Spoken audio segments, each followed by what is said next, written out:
Here are some clever queen traps, and if you watch them all, I promise you'll be trapping queens like the best. In this game, Hikaru Nakamura goes hunting but not for a king. He sets up a dirty queen trap on Super Grandmaster Maxime Vachier-Lagrave.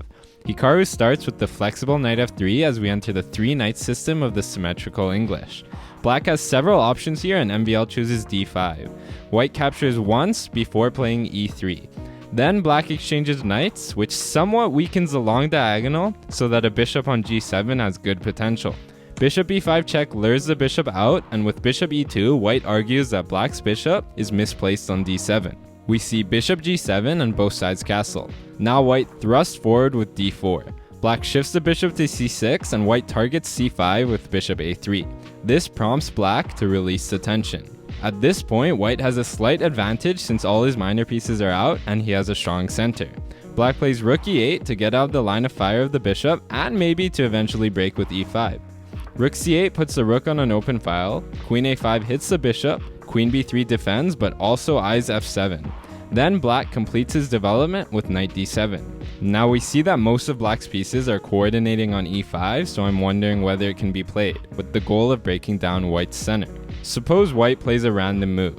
If e5, then bishop c4 and f7 can't be defended. Black's made all these moves with the apparent plan of playing e5, but he can't even do that.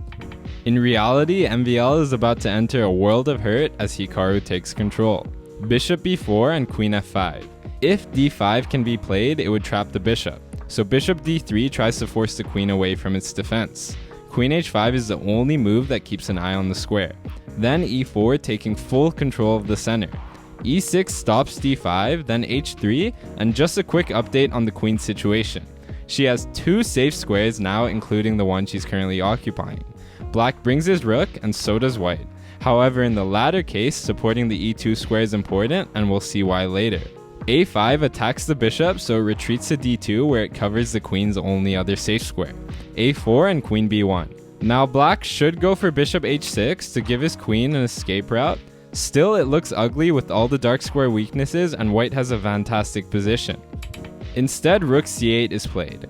White makes some sneaky threats with bishop e2. Black plays bishop f6 to cover g5, but he really should be addressing his queen's dire situation with another move like bishop h6. White plays rook c to d1, taking his time to make sure his future plans go smoothly.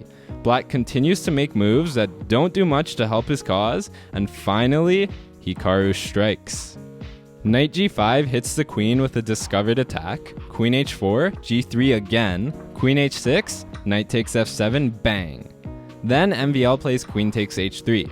Hikaru could have ended it immediately, but first decided to repeat moves once with bishop f1. If queen g4, then knight h6, so queen h5. The bishop goes back to e2, the queen back to h3, and now, the moment you've all been waiting for. Actually, let's wait a little bit longer. Can you find the move?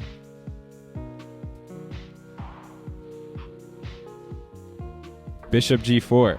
Queen is trapped and black resigns. You already know why you can't take the bishop. It takes only 12 moves for Mikhail Botvinnik to trap the enemy queen. Maybe you'd feel sympathy for his opponent, Rudolf Spielmann, one of the world's strongest at the time, until you realize that he played into the Panov-Botvinnik Attack, named after Mikhail Botvinnik himself. Well, I guess it wasn't named after him at the time. Botvinnik begins c4 and black replies c6 in order to support a pawn on d5. Then e4 and black has a few options, but the main move d5 is played. White exchanges pawns and plays d4 as we transpose into the Panov-Botvinnik attack. The usual way we get to this position is after white opens with e4. But the funny thing is, Mikhail Botvinnik used almost exclusively queenside pawn openings with the white pieces. So this was how he reached Panov-Botvinnik attacks. We see 3 knights get developed, and most common for white is to develop the 4th. White does not complete the foursome as he plays bishop g5, which is only slightly less popular than knight f3. With this move, white undermines black's control of d5 and could potentially win a pawn. Black then plays queen b6, arguing that by moving the dark squared bishop, the b2 pawn is undefended. However, this is a superficial threat because after pawn takes d5, black should not take the pawn, but he does. This is exactly what Botvinnik wanted. So let's watch how the mastermind gradually corners and confines the black queen. He starts off by saving his knight. Black still has to meet the threat on his knight, and I want to spend some time on where it goes because it is important. Knight a5 and knight b8 can quickly be ruled out because they would immediately lose material. That leaves knight d8 and knight b4. Knight d8 may have been possible, but white could go for this, where he would force the black king to go uncastled. He would then have a free attack and things would get scary for black. Back to the game. The best move is in fact knight b4 with some tricky ideas, but its drawback is that it cuts off the black queen. White now has a winning plan. Can you find it?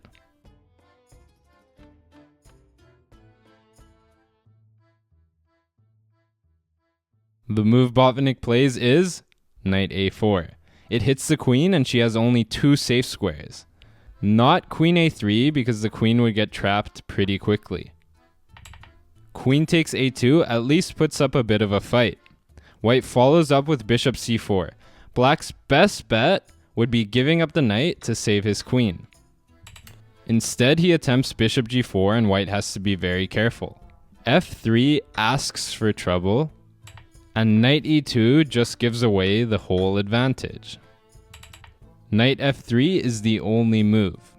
Bishop takes f3 is Spielmann's last try, hoping for queen takes f3, hanging the knight.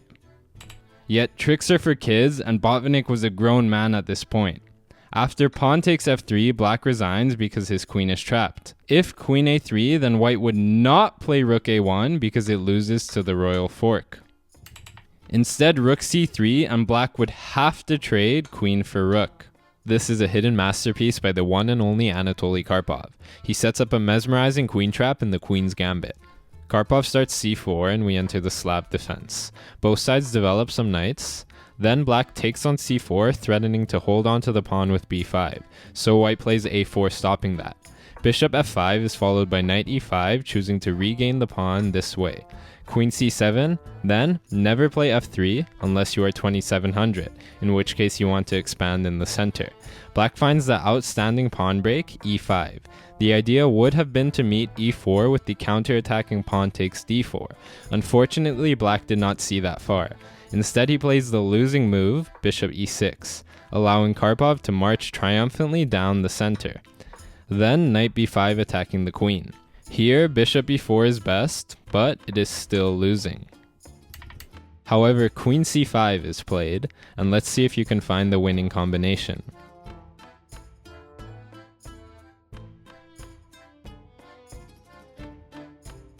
The move Karpov plays is bishop e3 and black resigns. No matter where the queen would go, it will soon end up watching from the sidelines. Queen c8 would lose to the royal fork. Hikaru is white as we enter the 2 knights attack of the Caro-Kann Defence. Black meets the attack on his bishop with queen a5 and white plays a nice move, b4, hoping for a capture so that he can win a piece. Of course that didn't happen. Then white makes all chess teachers proud by castling early, whereas black does the opposite. The pawn storm starts to look scary, but white has no fear. He begins to harass the black queen and try to save her. You can't. Black resigns. It starts e4, e6, d4, d5 the French defense. Then knight c3, black takes the pawn, making the Rubinstein variation. Make sure you get the knight out to f3, and after black develops their knight to f6, you'll swipe it off the board, luring their queen out. Now with the help of your well-placed knight, you can develop your bishop with a punch. The black queen only has 2 options, but for either one, in this case f5, you bring your other bishop out with tempo. If the queen checks you, you can just block and have a really good game with your lead in development. But if black gets greedy and goes for the g2 pawn, you can set up your trap. You play h3 and the queen is a goner. If queen h5, then g4 and the queen is trapped. Otherwise, after queen takes g2, you don't play rook g1 because then the queen can escape. You play rook h2 and the queen is trapped. Subscribe for more.